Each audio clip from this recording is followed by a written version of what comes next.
Dear students, today we are going to start our lecture 4 in biology.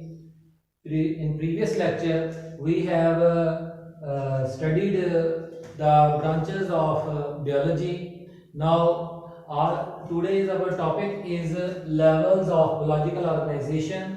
This topic is present at page 2, 3, 4, 5, 6, 7 of your textbook. Dear students, therefore we will describe this topic in episodes. When you open the file from the given link, in the title there will be the lecture number 4, lecture number 5, but the title is same, levels of biological organization, episode 1. जैसे मैं आज लिख रहा हूँ कि ये आज हमारी इस टॉपिक की एपिसोड 1 है. I have written outline of this topic on the board. First of all, we will discuss introduction about this topic, and then in the introduction these points will be discussed. Need of chemical substances, bioelements, percentages of bioelements, properties of bioelements, and after introduction the next point in this topic is biological organization. ये मेरे जो double headed arrows जो आपको दो lines वाले नजर आ रहे हैं, ये एक ही टॉपिक के अंदर एक पॉइंट होगा, फिर उसके ये सब पॉइंट्स होंगे, और इस तरह से एक ही टॉपिक के अंदर जो है वो दूसरा पॉइंट, फिर ये तीसरा पॉइंट, इस तरह से चलेगा.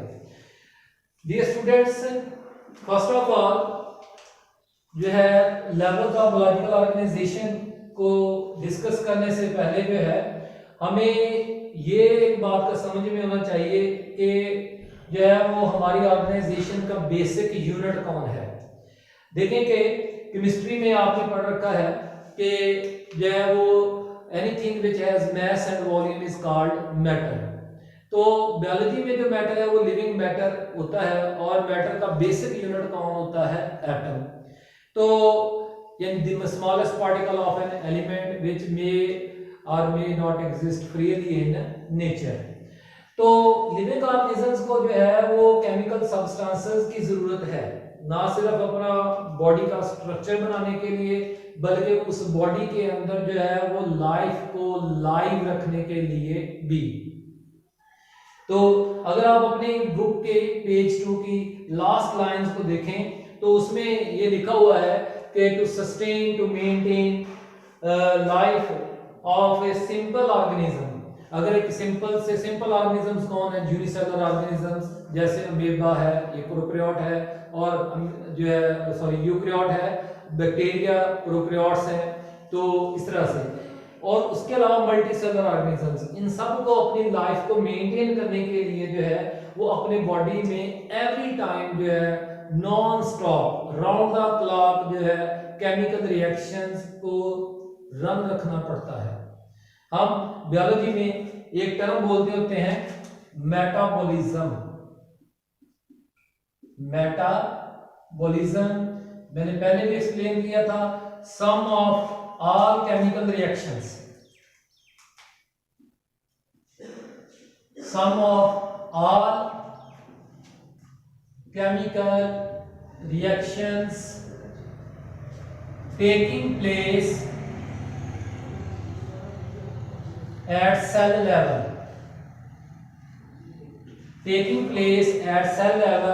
is called metabolism. असल में मेटाबॉलिज्म कौन है? केमिकल रिएक्शंस हैं. इन केमिकल रिएक्शंस का जो वो रन करते रहना चाहिए. अगर आपको जो है वो याद हो तो मैंने एक आपको बात बताई थी कि ये कहीं किताबों में नहीं लिखी हुई, ये मेरी ही एक रिकमेंडेड की हुई है, और बहुत सारे जो है वो स्टूडेंट्स इसका इस्तेमाल करते रहते हैं. Metabolism is the sign of life.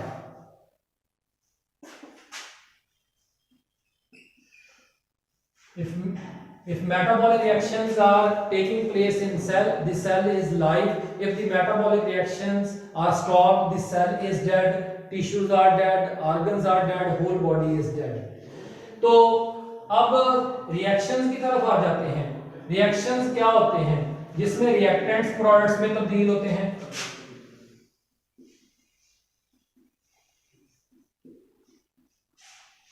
तो भाई रिएक्टेंट्स कहां से आएंगे, ये अब एक सवाल है मेरा आपसे।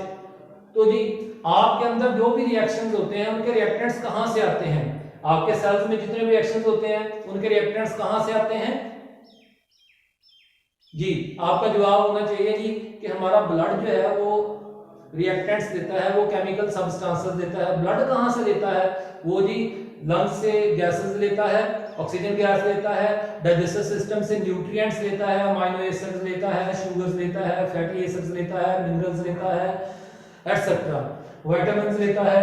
फिर ब्लड जो है वो बॉडी सेल्स को देता है जो कि मेटाबॉलिक रिएक्शंस के जरिए से उनको इस्तेमाल करते हैं। लेकिन अब सवाल ये है कि लंग्स को ऑक्सीजन कहां से मिलती है? डाइजेस्टिव सिस्टम को जो है वो न्यूट्रिएंट्स कहां से मिलते हैं, फूड कहां से मिलती है? एक्सटर्नल एनवायरनमेंट से। कहां से मिलती है? एक्सटर्नल एनवायरनमेंट से। तो it means living organisms have to interact with their external environment for the maintaining of their lives, what they take from the environment? Chemical substances. These chemical substances are necessary for their maintenance of their lives, not only for lives, ना सिर्फ उनकी जिंदगी को बल्कि उनकी body को growth में रखती हो, डेवलप मेंटेन रखती हो। वो उन सब्सटेंसेस को हमने यहाँ पे एक टर्म दे दी है, एक नाम दे दिया है, bio elements. Not all the elements are bio elements. In periodic table there are 92 naturally occurring elements. Naturally occurring elements 92. Among these 92 elements, 16 elements are called bioelements. These 16 elements are almost making whole body of an organism, whether the organism is unicellular or multicellular. Now we define the bioelements. अब हम बायोएलिमेंट्स को define करते हैं। हम बेटा पहुंच चुके हैं पेज 3 पे। पेज 3 के स्टार्ट में ये डेफिनेशन मौजूद है। अगर आप अपनी किताब को देखें तो उसके शुरू में ही जो है ये डेफिनेशन लिखी हुई है। ओनली 16 एलिमेंट्स, 16 जो है elements which are used in forming chemical compounds. Only 16 elements. You have to modify the sentences of the textbook. Only 16 elements are used in forming chemical compounds from which living organisms are made. Definition complete नहीं हुई, अभी जारी रखेंगे। तो only 16 elements are used in forming chemical compounds from which living organisms are made. These 16 elements and few other which occur in a particular organism are called bioelements. यहाँ तक ये जो है वो bioelements की definition है। तो याद रखें लिविंग ऑर्गेनिजम्स के अंदर बायोएलिमेंट्स खुद मौजूद नहीं आते, बल्कि उन बायोएलिमेंट्स के केमिकल कंपाउंड्स मौजूद होते हैं। ठीक है ना जी। आप ये नहीं डिफाइन कर सकते, जब बच्चे में टेस्ट देते हैं ना तो वो कैसे डिफाइन कर रहे हैं? The elements which are present in living organisms are called bioelements. ये डेफिनेशन रॉन्ग है, ये स्टैंडर्डली नहीं है, ये क्वालिटी वाली डेफिनेशन नहीं है। हम इससे एग्री नहीं है। क्यों एग्री नहीं है? क्योंकि आपकी किताब ने इस तरह से नहीं लिखी हुई। आपने बायोएलिमेंट्स को कैसे डिफाइन करना है, अगर अपने वर्ड्स में भी करना है तो कम से कम किताब के सारे पॉइंट्स शामिल करें इस डेफिनेशन में। The 16 elements which make chemical compounds from which living organisms are made are called bioelements. Dear students, after the definition of bioelements, now we move to the next point of introduction of biological organization, percentages of bioelements. Percentages of bio elements in human body, क्योंकि हम humans जो है तमाम species में सबसे ज्यादा special हैं। इस प्लेनेट अर्थ के अंदर जो है 5 मिलियन जो है 5 मिलियन के करीब जो है वो स्पीशीज पाई जाती हैं।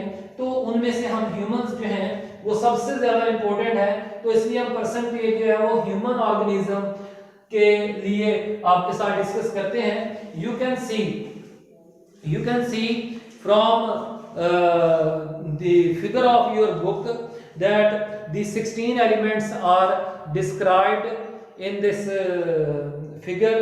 Now along the 6, इसको फिगर को बेशक ये ग्राफ की सूरत में ना भी करें, लेकिन जरा देखें पहले जो है वो 6 एलिमेंट्स का जिक्र है जो कि सबसे ज्यादा परसेंटेज में है। ये मिलकर सारे के सारे जो है वो 99% जो है वो बना रहे हैं। और उसमें सबसे ज्यादा परसेंटेज है वो किसकी है? ऑक्सीजन की है। ऑक्सीजन 65% बाई वेट, ये बाई वेट परसेंटेजेस हैं। और फिर कार्बन 18% है, हाइड्रोजन 10% है, नाइट्रोजन।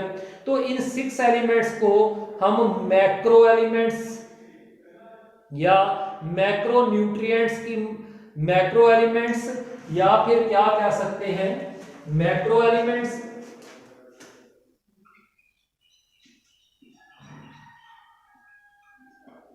या फिर मैक्रो न्यूट्रिएंट्स के नाम से भी पुकारते हैं, क्योंकि ये हमारी बॉडी में सबसे ज्यादा मकदार में पाए जाते हैं। तो ये एक्सटर्नल इन्वायरमेंट से फूड की सूरत में हमें मकदार में भी ज्यादा ही चाहिए। अब बेटा जी बाकी जो ये 6 हैं मैक्रो एलिमेंट्स मकदार में कितने हैं? 6 हैं। बाकी जो दूसरे हैं जिन्हें हम माइक्रो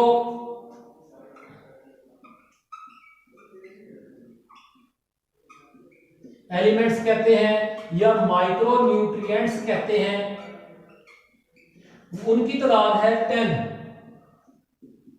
उनकी तादाद क्या है? 10 है। वो इसी फिगर के नीचे दिए गए हैं। उसके आप जरा नाम एक दफा सुन लें। जो है about 1% potassium, 0.35% sulphur, 0.25% chlorine, 0.15% sodium, 0.1 magnesium, 0.05%। तो हर एलिमेंट के बाद में उसकी परसेंटेज है। तो इस तरह से बेटा ये परसेंटेजेस वाले में से आपके मल्टीपल चॉइस क्वेश्चंस जो हैं वो बन सकते हैं।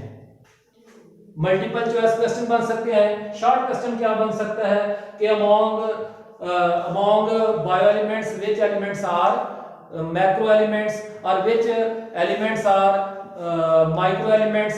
जस्ट उनके आपने जो है वो नाम बताने हैं। आप शॉर्टली उनके सिंबल्स भी लिख सकते हैं। तो अगर किसी की सिंबल का ना पता चले तो वो आप मुझसे पूछ सकते हैं। डियर स्टूडेंट्स, अब जो है इन बायो एलिमेंट्स की प्रॉपर्टीज के मतलब जो है वो पॉइंट्स के ऊपर बात करते हैं। द बायो एलिमेंट्स जो है बायो एलिमेंट्स जो है उनकी देखें, कार्बन जो है वो मिट्टी में भी पाई जाती है। कार्बन जो है वो क्लॉथ के अंदर भी मौजूद है। तो लेकिन यहाँ पे कार्बन, हाइड्रोजन, नाइट्रोजन ये सारे एलिमेंट्स जो है वो नॉन लिविंग में भी मौजूद है, लेकिन लिविंग बॉडी के अंदर भी मौजूद है। तो लेकिन जब वो नॉन लिविंग थिंग में मौजूद है तो उस वक्त उनकी केमिकल एंड फिजिकल प्रॉपर्टीज कुछ और हैं और लिविंग बॉडी के अंदर उनकी केमिकल प्रॉपर्टीज कुछ और हैं। यही वजह है कि ये बायो एलिमेंट्स जो हैं ये अपनी प्रॉपर्टीज में जो है वो बहुत यूनिक हैं और इनकी ये प्रॉपर्टीज ही जो है इनको जो है वो सूटेबल बनाती हैं to make the chemical organization or chemical basis in the organization of living organisms. They have special properties which make them particularly appropriate as a basis for life. Dear students, in biological organization point number 2 is going to be started. Biological organization के topic में दूसरा point हम शुरू करने जा रहे हैं। Introduction जो है वो हमारा मुकम्मल हो चुका है। अब हम आते हैं किसकी तरफ? बायोलॉजिकल ऑर्गेनाइजेशन के सेकंड पॉइंट में जो है वो क्या है जी, biological organisation is not simple. आप कहते हैं सर यूनिसेलुलर ऑर्गेनिजम्स जो हैं वो तो एक सेल के होते हैं, वो तो बड़े सिंपल ऑर्गेनिज्म हैं। भाई देखें, आप फर्ज कर लें एक अमीबा को ही कंसीडर कर लें, क्या उसमें न्यूक्लियस नहीं होता? होता है। क्या उसमें माइटोकॉन्ड्रिया नहीं होते? होते हैं। क्या उसमें वैक्यूल्स नहीं होते? होते हैं। क्या उसमें एंडोप्लाज्मिक रेटिकुलम नहीं होता? होते हैं। क्या उसके अंदर जो राइबोसोम्स नहीं होते? होते हैं। तो भाई उसके अंदर बहुत सारे कंपोनेंट्स मौजूद हैं and all these cellular components are functioning individually but in a coordinate manner.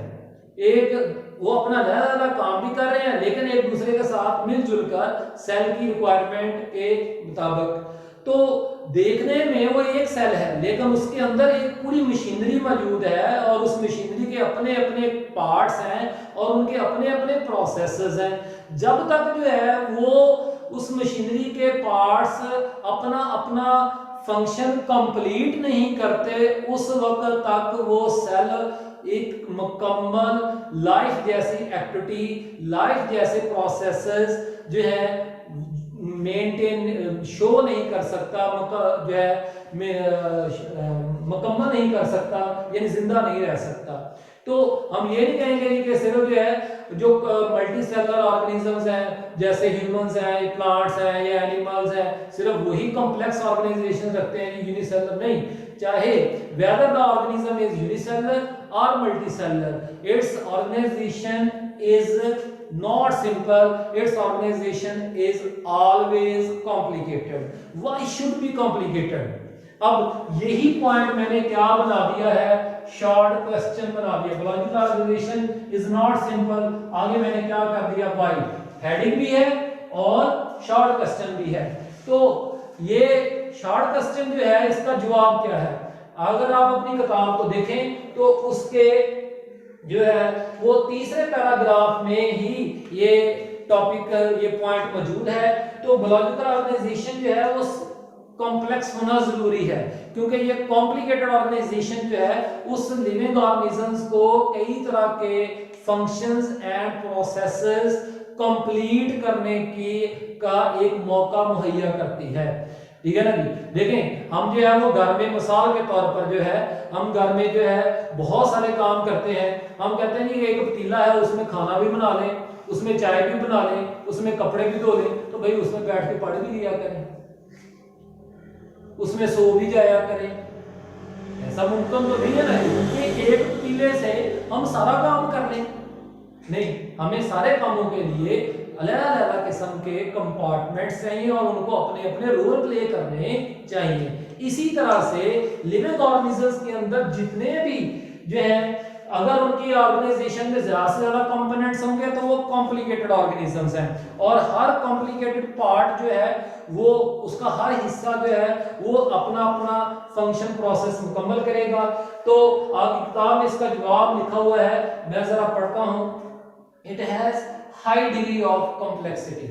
Organisms has high degree of complexity because of which इसी complexity की वजह से the living organisms are able to carry out numerous number of processes which are very complicated, which distinguish them from non-living things।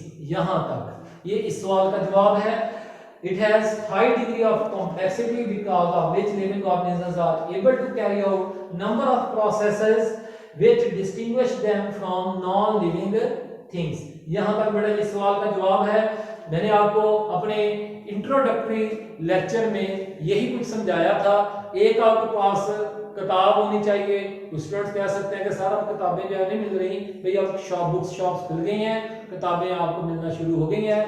किताब होनी चाहिए, highlighter होना चाहिए, lead pencil होनी चाहिए, ठीक है ना जी, और स्टिकी नोट्स टाइप या कोई भी कागज आपके पास होना चाहिए कि अगर मैं कोई एक्स्ट्रा डेफिनेशन बहुत लंबी चौड़ी लिखवाता हूं जो कि किताब के साइड पे नहीं लिखी जा सकती तो कागज पे लिख के वहां पे स्टेपल करें। तो everything should be noted and present on the pages of your book। Dear students, logical organisation के अंदर जो है आपका शॉर्ट क्वेश्चन का जवाब मुकम्मल हो गया। इसी के अंदर एक और पॉइंट मौजूद है, अगर एक लिविंग ऑर्गेनिजम्स के अंदर बहुत सारे पार्ट्स या कंपोनेंट्स यानी होते हैं, अगर एक यूनिसेलुलर है तो उसमें सब सेलुलर कंपोनेंट्स मौजूद हैं, तो फिर वो मिलकर कैसे काम करते हैं। हर ऑर्गेनिजम्स के अंदर एक रेगुलेटरी मैकेनिज्म मौजूद होता है जो उसको बिल्ट इन मिलता है, यानी विरासती तौर पर मिलता है, ठीक है ना जी। वो उस रेगुलेटरी मैकेनिज्म का यही काम है कि वो किस तरह से different components of the body और सेल के दरमियान में कोऑर्डिनेशन रखे। अगर बॉडी को जो है वो एटीपीज की ज्यादा जरूरत है तो माइटोकॉन्ड्रिया को जो है स्पीड अप कर दिया जाएगा। अगर बॉडी को जो है वो अपने ज्यादा सेल सिक्रीशंस को खारिज करनी है फूड को डाइजेस्ट करने के लिए, तो राइबोसोम्स, एंडोप्लाज्मिक रेटिकुलम और गोल्गी वेसिकल्स वगैरह को जो है वो ज्यादा तादाद में पैदा किया जाएगा एंड सो ऑन। तो ये सारा काम एक रेगुलेटरी मैकेनिज्म जो है वो कंट्रोल करता है। तो डिफरेंट सेल्स जो है वो एक दूसरे की केमिस्ट्री की सेल के जो पार्ट्स होते हैं वो एक दूसरे की केमिस्ट्री के साथ, मल्टीसेलुलर ऑर्गेनिजम्स में बकायदा तौर पर कोऑर्डिनेटिंग सेंटर्स होते हैं। जैसे हम ह्यूमंस के अंदर जो है नर्वस सिस्टम और जो है वो एंडोक्राइन सिस्टम जो है रेगुलेटरी मैकेनिज्म का काम करता है, ताकि ना सिर्फ जो है वो ऑर्गेनिज्म की स्ट्रक्चरल एंड फंक्शनल इंटीग्रिटी यानी जुज़वीपन जो है वो बरकरार रखे, कि हर हिस्सा अपना अपना सही ग्रो भी करे, नॉर्मल भी रहे और अपना काम भी मुकम्मल करता रहे। Now students, point 3 of biological or levels of biological organisation episode 1, इसका point 3 stages of biological organisation. Stages of biological organisation में एक शॉर्ट क्वेश्चन मैं लिख रहा हूं,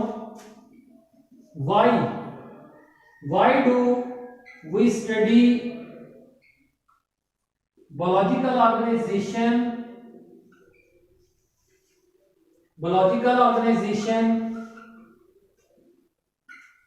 इन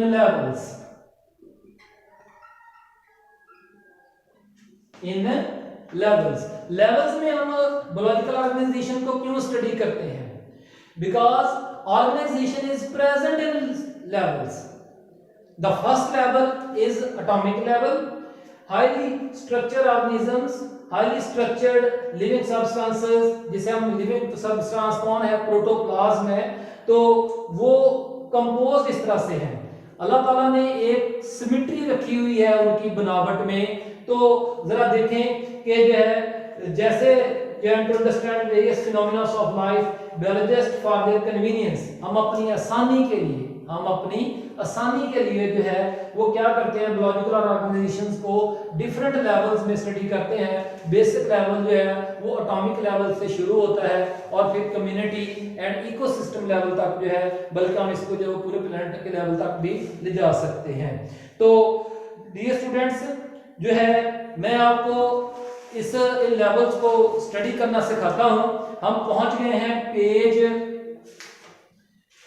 4 पे, पेज 3 और 4। ये पॉइंट आपका जो है वो इस तरह से आएगा। तो जरा इस किताब में मौजूद इस डायग्राम को आपने देखना है। किताब में मौजूद इस डायग्राम को देखना है कि कैसे है। यहां से हमने शुरू करना है। ये पेज 4 पे बेटा मौजूद है। तो बेसिक लेवल हमारा शुरू होता है सब atomic particles. First level of organisation जो है वो यहां से शुरू होता है। तो particles that make up an atom, electron, proton, neutron, फिर ये सब एटॉमिक पार्टिकल्स जब एग्रीगेट हो जाते हैं एक तरतीब के साथ तो एटम्स बनाते हैं। The smallest particle of an element that retains the properties of that element. फिर ये एटम्स मिलकर क्या बनाते हैं, मॉलिक्यूल। तो हमारा अगला लेवल ऑफ ऑर्गेनाइजेशन कौन होगा, मॉलिक्यूलर लेवल, ठीक है ना जी। तो मॉलिक्यूल दो तरह के होते हैं। हमने आपको केमिस्ट्री के लेक्चर्स मॉलिक्यूल वाले टॉपिक में मैंने पढ़ा रखा है कि मॉलिक्यूल जो है वो उनके मॉलिक्यूलर मैसेज की बुनियाद पर हम उनको क्लासिफाई करते हैं micro molecules and macro molecules. Micro molecules और मैक्रो मॉलिक्यूल्स जो कि एटम्स का कॉम्बिनेशन होते हैं, डिटेल्स हम बाद में डिस्कस करेंगे। नेक्स्ट ये मॉलिक्यूल्स मिलकर ऑर्गेनेल्स बनाते हैं। क्या बनाते हैं? ऑर्गेनेल्स। ठीक है ना जी। तो ये फिर हमारा अगला लेवल ऑफ ऑर्गेनाइजेशन क्या होगा? ऑर्गेनेल्स एंड सेल, क्योंकि ऑर्गेनेल्स मिल जाएंगे, इकट्ठे हो जाएंगे तो सेल बनेगा।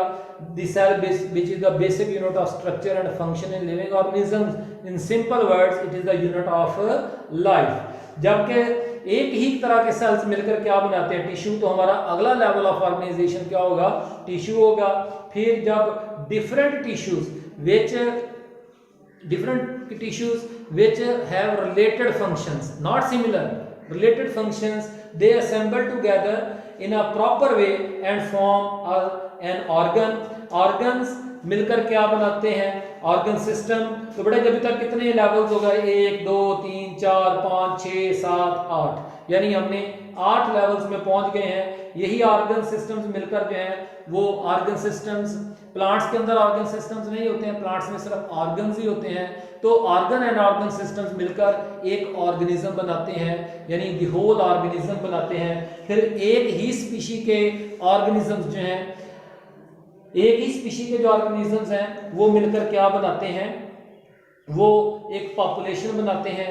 फिर डिफरेंट स्पीशीज की डिफरेंट पॉपुलेशन मिलकर कम्युनिटी बनाते हैं। और जब कम्युनिटीज अपने नॉन लिविंग एनवायरनमेंट के साथ इंटरैक्ट करना शुरू कर देते हैं, यानी exchange of materials and energy करना शुरू कर देते हैं, तो वो क्या बन जाती है? वही कम्युनिटी क्या बन जाती है? इकोसिस्टम बन जाती है। तो हमारा यानी जो है वो सेकंड लास्ट लेवल ऑफ जो है वो ऑर्गेनाइजेशन कौन होगा? इकोसिस्टम। तो प्लेनेट अर्थ हमारा पूरा एक इकोस्फीयर है। अगर हम बड़े पैमाने पे पूरे प्लेनेट अर्थ को कहेंगे कि ये इकोसिस्टम है, तो आप उसके लिए टर्म क्या बोल सकते हैं? इकोस्फीयर।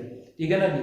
तो इसी तरह से उस इकोस्फीयर का वो, उस पूरे इकोसिस्टम का वो, यानी प्लेनेट अर्थ का वो हर हिस्सा जहां पे लिविंग ऑर्गेनिजम्स पाए जाते हैं वो बायोस्फीयर कहलाता है।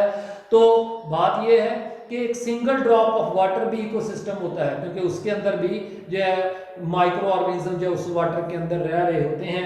तो इंशाल्लाह ताला जो है वो हम अगले लेक्चर में जो है लेक्चर 5 के अंदर जो है सब एटॉमिक लेवल्स को एक एक करके डिस्कस करना शुरू करेंगे। जितने बेटा आसानी से हो गए उतने जो है वो करेंगे। कोई क्वेश्चन हो तो वो आप जो है वो मुझसे पूछ सकते हैं। अल्लाह ताला हम सब के लिए आसानियां पैदा फरमाए। आमीन। शुक्रिया।